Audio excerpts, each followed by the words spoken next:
बच्चों आज हम लोग यहाँ पर यूपी बोर्ड का मैथ का पेपर सॉल्व करने वाले हैं 2024 का। हिंदी और इंग्लिश वर्जन है ये और इसका कोड है 822HZ और सब्जेक्ट कोड 928। बच्चों स्टार्ट करते हैं क्वेश्चन नंबर 1 से। यहाँ सबसे पहले मल्टीपल चॉइस क्वेश्चन में आते हैं। सेक्शन ए आप देख सकते हैं। देखिए पहला क्वेश्चन है रेशनल नंबर विल बी। इनमें रेशनल नंबर कौन सा होगा? देखिए √2 है तो ये इरेशनल नंबर है, √3 इरेशनल नंबर है, √9 इस √9 को हम रूट में 3 × 3 लिखेंगे तो एक 3 बाहर आ जाएगा क्योंकि √9 की वैल्यू होती है 3। इस वजह से √9 ये रेशनल नंबर है। इसका मतलब क्वेश्चन 1 का जो करेक्ट ऑप्शन होगा, आंसर होगा, वो सी होगा। Question number 2। बच्चों यहां पर आप देख सकते हैं क्वेश्चन नंबर 2, यदि किसी द्विघात समीकरण की इक्वेशन ये हो तो ग्राफ का आकार होगा। Shape of graph of quadratic equation ax² bx + c। बच्चों आपको बताया था पीछे जो वीडियो डाले गए हैं, यहाँ पर पैराबोला शेप होगी। जो ग्राफ होगा उसकी शेप पैराबोलिक होगी, यानी इस तरह से शेप होगी। तो यहाँ पे करेक्ट ऑप्शन होगा आपका सेकंड का A. Next question, in system of equation x/a y/b ax by is equal a² b² plus में देन वैल्यू ऑफ y। आपको पता करना वैल्यू ऑफ y। बच्चों ध्यान दें, अगर यहाँ पर हम y की वैल्यू b सपोज कर लेते हैं तो अगर यहाँ b रखते हैं, b से b कट हो जाएगा और x इज इक्वल a आ जाएगा, यानी x की वैल्यू a होगी और y की वैल्यू b होगी। x की वैल्यू a, y की वैल्यू b, a² b² आ भी जाता है। इसका मतलब y की वैल्यू b होगी, यानी यहाँ पर क्वेश्चन नंबर 3 का ऑप्शन सी करेक्ट आंसर होगा। और क्वेश्चन नंबर 4 पे आ जाते हैं हम लोग। क्वेश्चन नंबर 4 यहाँ देख सकते हैं आप, if equation x² - 4x + a has no real roots, यानी इमेजनरी रूट्स आपको दिए गए हैं। तो बच्चों कंडीशन क्या होती थी? b² - 4ac << 0। ये कंडीशन होती थी जब नो रियल रूट होते हैं, ये कंडीशन होती है। बच्चों b यहाँ पर क्या है? जो x का कॉफिशिएंट हो, x के साथ हो, तो -4 का होल स्क्वायर यहाँ रखेंगे, -4a जो x² के साथ हो, कुछ नहीं मतलब 1, और c आपका कांस्टेंट टर्म जो कि a है, << 0। ये माइनस का स्क्वायर प्लस हो जाएगा और 4 × 4 16 हो जाएगा और 4a उस साइड जाके पॉजिटिव हो जाएगा। तो बच्चों यहाँ पर आपको a मिल जाएगा। 4 देखिए नीचे आएगा 16 के, तो 4 × 4 = 16, यानी ये करेक्ट आंसर होगा। a की जो वैल्यू है वो 4 से बड़ी होगी, तो a की वैल्यू 4 से बड़ी होगी, ये ऑप्शन बी में दिया गया है, यानी क्वेश्चन नंबर 4 का ऑप्शन बी करेक्ट आंसर होगा। Question number 5, 10th term of sequence. देखिए एक सीरीज आपको दी गई है और इसका 10th टर्म आपसे पूछा है।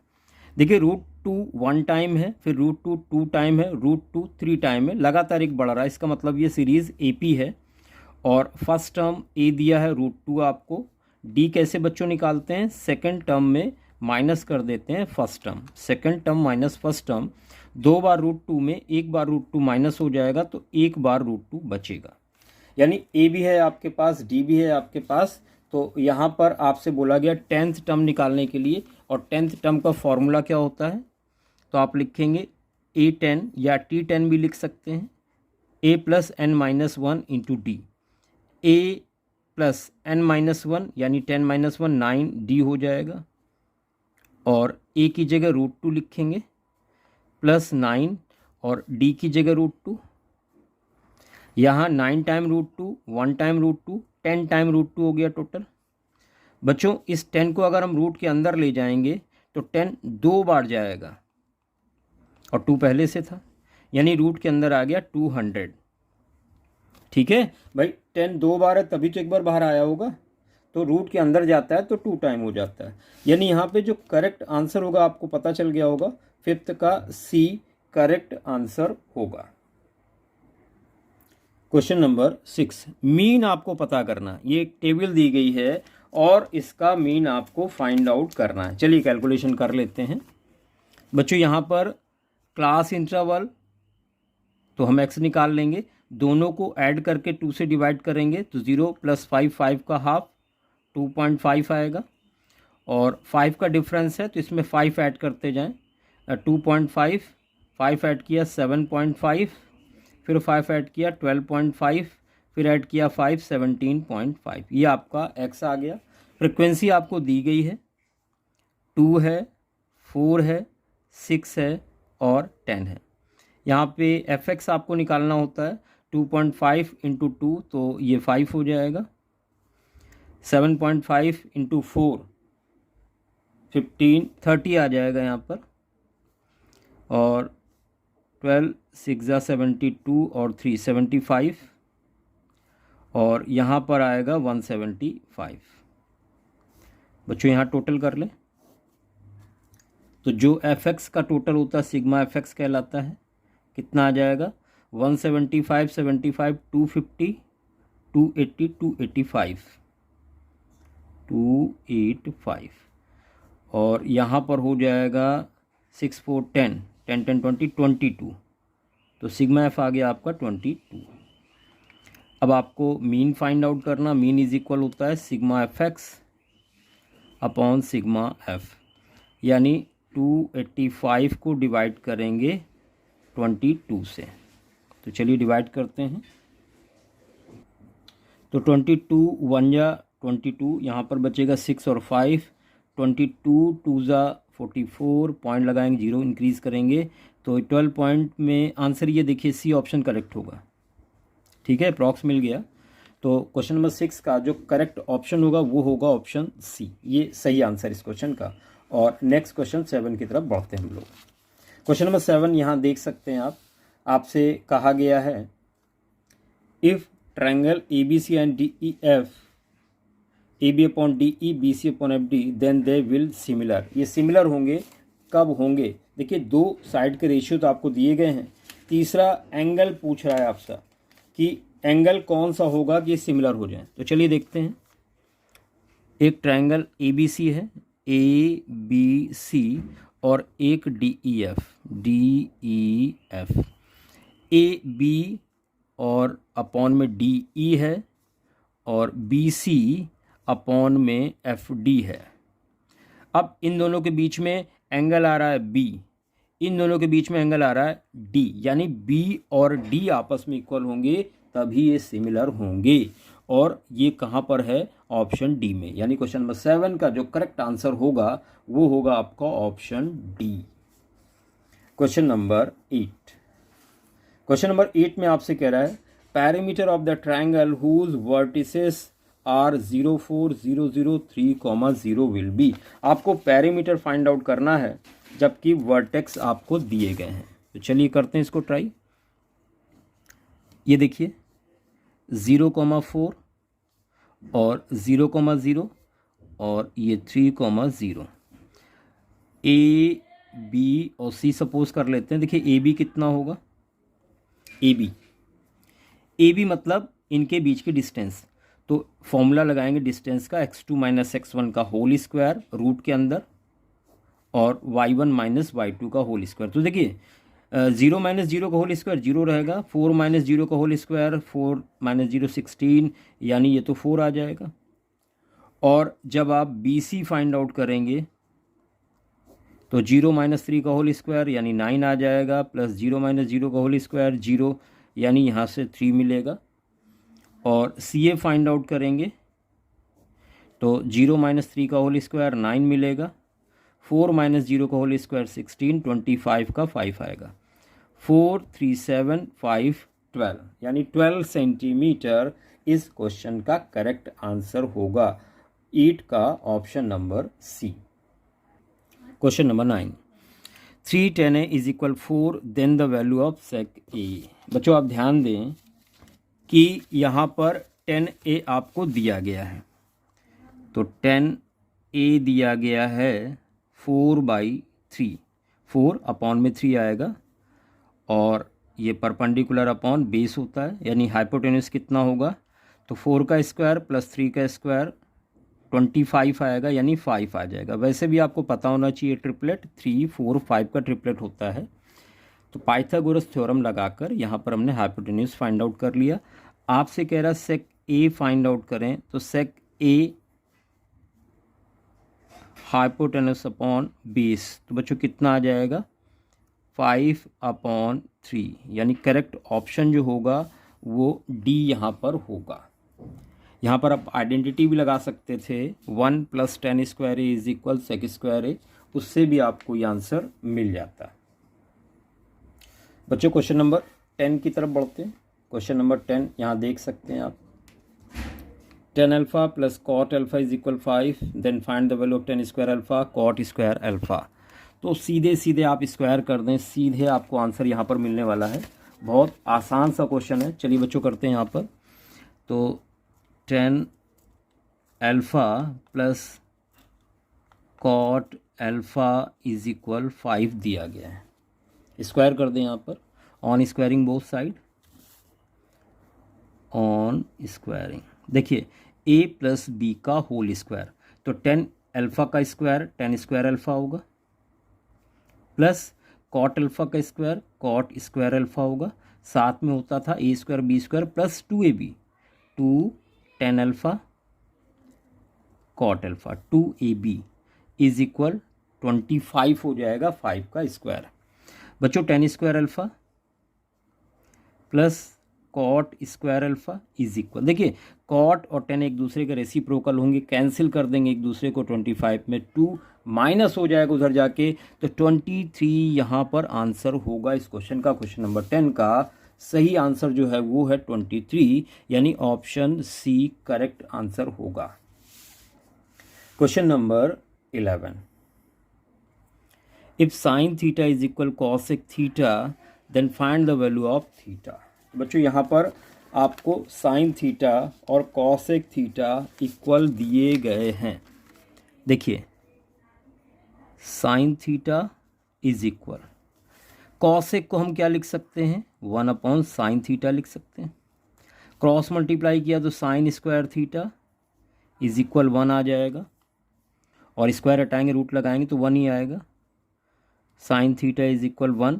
और साइन थीटा 1 कब होता है, जब 90 हो, तो 1 की जगह हम साइन 90 भी लिख सकते हैं, साइन साइन कैंसिल हुआ, थीटा आ गया आपका 90 डिग्री, और डिग्री हटाएंगे तो π/180 से मल्टीप्लाई करते हैं, 19 2 यानी यहाँ पे जो आंसर है वो π/2 है, यानी option number C correct answer होगा क्वेश्चन नंबर 11 का।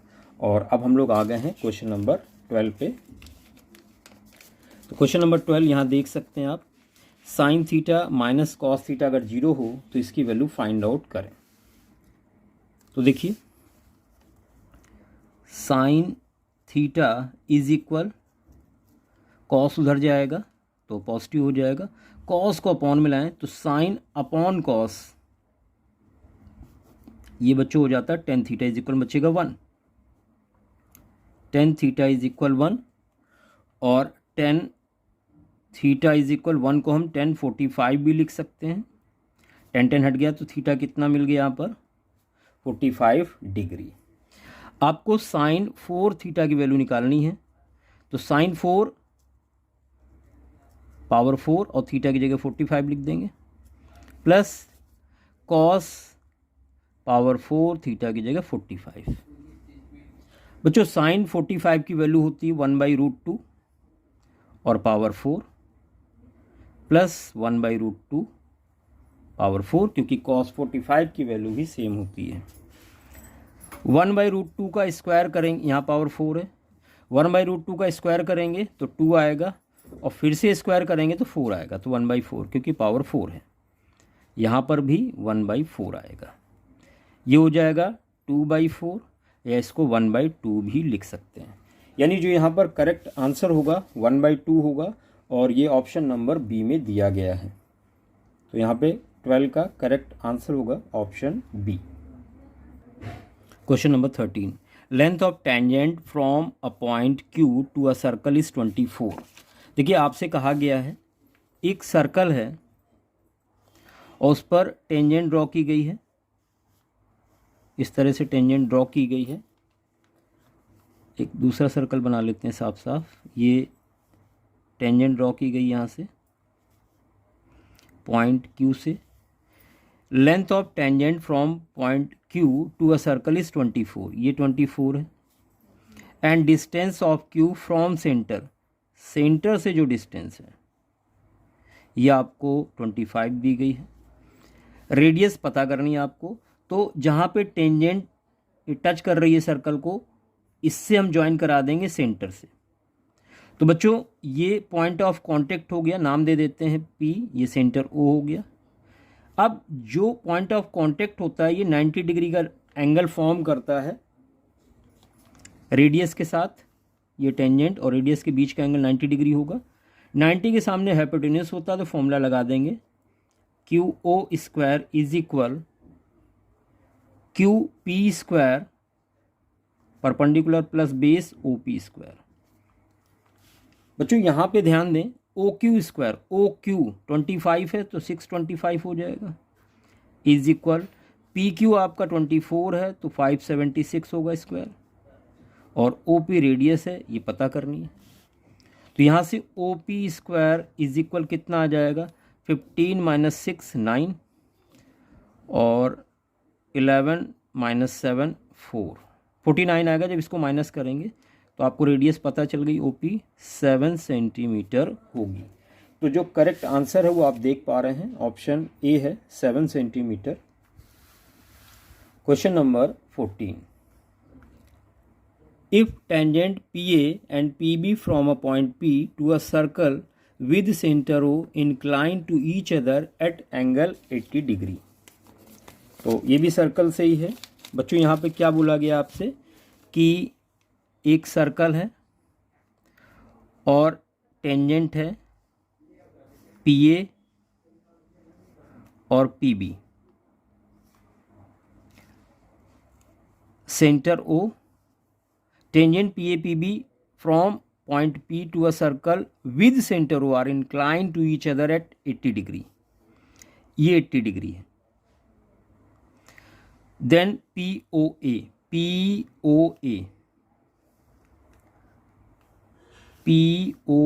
ये वाला एंगल पता करना आपको। बच्चों ध्यान दें, ये एंगल हाफ हो जाएगा तो ये 40 हो जाएगा। और अभी आपको बताया कि ये एंगल कितना बनता है, 90 डिग्री बनता है टेंजेंट का रेडियस के साथ। 90 ये है, 40 है, तो ये कितना बचा, 50 डिग्री, क्योंकि तीनों का सम 180 होना चाहिए। तो ऑप्शन बी करेक्ट आंसर यहाँ पर होगा। क्वेश्चन नंबर 14 का करेक्ट आंसर होगा option number B 50 degree. Question number 15, देखिए आपसे बोला गया है area of sector of angle theta of circle with radius r will be. बच्चों एरिया सेक्टर का फॉर्मूला क्या होता है, pi r square theta by 360, ये फॉर्मूला होता है। तो मैच कर लें, यहाँ पर कहाँ दिया गया है, यहाँ दिया गया है लेकिन r स्क्वायर नहीं है। चलिए ये तो ऑप्शन नहीं होगा। यहाँ इस 2 से अगर हम 720 को कट कर दें या इसी में 2 से मल्टीप्लाई कर लें ऊपर नीचे, तो ये 720 हो जाएगा, नीचे है, ऊपर होगा 2 pi r square theta, 2 pi r square theta, यानी करेक्ट ऑप्शन है ये बी। 15 का करेक्ट आंसर है B option. Question number 16, diameter of solid pipe is 4। आपको डायमीटर 4 दिया है, यानी रेडियस हो जाएगी 4 की हाफ यानी 2 centimetre. Whose length is 20 centimetre, यानी हाइट दी है 20 सेंटीमीटर। आपसे पूछा है volume of metal use. Volume का फॉर्मूला होता है pi r square h, cylinder है पाइप, पाई ऐसे ही लिखना है, पाई में आंसर दिया गया है। रेडियस 2 × 2 हो जाएगा r² की वजह से, h 20 दिया गया है। 2 × 2 = 4, 2 × 8, 80 पाई, यानी ऑप्शन डी करेक्ट आंसर होगा यहाँ, 80 पाई centimetre cube. Total surface area of solid hemisphere का बच्चों होता था 3 पाई r²। Total surface area of solid hemisphere कितना होगा, 3 पाई r², यानी ऑप्शन सी करेक्ट आंसर होगा। ये देखिए पूरे का होता था 4 पाई r², आधे का हो जाएगा 2 पाई r², और ये सर्कल फॉर्म में यहाँ पे होगा तो पाई r² और जुड़ेगा, यानी सी ऑप्शन करेक्ट आंसर होगा क्वेश्चन नंबर 17 का। क्वेश्चन नंबर 18 पे आ जाते हैं। आपसे कह रहा है द मीडियन क्लास, आपको मीडियन क्लास बच्चों निकालनी है। बच्चों ध्यान दें, मीडियन की जब भी बात होती है तो हमें कुमुलेटिव फ्रिक्वेंसी की ज़रूरत पड़ती है। कैसे निकालते थे कुमुलेटिव फ्रिक्वेंसी, ध्यान दें। सबसे पहले फ्रिक्वेंसी वाला ये जो पोर्शन दिया गया है ये 2 लिखते हैं, फिर इनको ऐड करके लिखते हैं, फिर इनको ऐड करके लिखते हैं, फिर इनको ऐड करके लिखते हैं, तो 38 हो जाएगा, और इनको ऐड करके लिखेंगे तो बच्चों 48 आ रहा है। तो 48 सिग्मा एफ होता था फ्रिक्वेंसी का सम। अब आप n/2 निकालते थे यहाँ, n/2 का मतलब 48/2 यानी 24। अब 24 कहाँ लाई करेगा, इस वैल्यू में लाई करेगा 20 से, क्योंकि ज़्यादा है, और इसके सामने क्या है 32 40, तो यही आंसर होगा, यही मीडियन क्लास होगी 30 से 40, यानी ऑप्शन सी करेक्ट आंसर होगा। बेटा यहाँ पे करेक्शन कर लें, 2 8 ऐड किया, 10 12 ऐड किया, 22, यहाँ 22 होगा, और 18 ऐड किया तो 40 हो जाएगा, और 10 50 होगा, तो 50/2 यानी 25। अभी भी इसी में लाई करेगा, तो 30 से 40 सी ऑप्शन करेक्ट आंसर यहाँ पर होगा। Question number 19, mean and median आपको गिवन है और मोड निकालना है। बच्चों यहाँ पे आपको रिलेशन एक पता है कि जो मोड होता है इज इक्वल होता है 3 मीडियन - 2 मीन। मीन और मीडियन दिया है तो 3 × मीडियन, मीन 30 है, मीडियन 35 है, 35 रखेंगे यहाँ पर, -2 × मीन दिया गया है 30, 35 3 = 105 - 60, बच्चों ये आ जाएगा आपका 45, 100 में 60 गया 40 और 5 45, तो करेक्ट ऑप्शन यहाँ पर होगा बी। क्वेश्चन नंबर 19 का बी करेक्ट आंसर होगा। Question number 20, if an event occurs certainly, निश्चित होना इवेंट का, इसका मतलब प्रोबेबिलिटी क्या होगी 1। अगर 100% श्योर इवेंट है तो प्रोबेबिलिटी होती है 1। 20 का करेक्ट आंसर होगा ऑप्शन नंबर डी।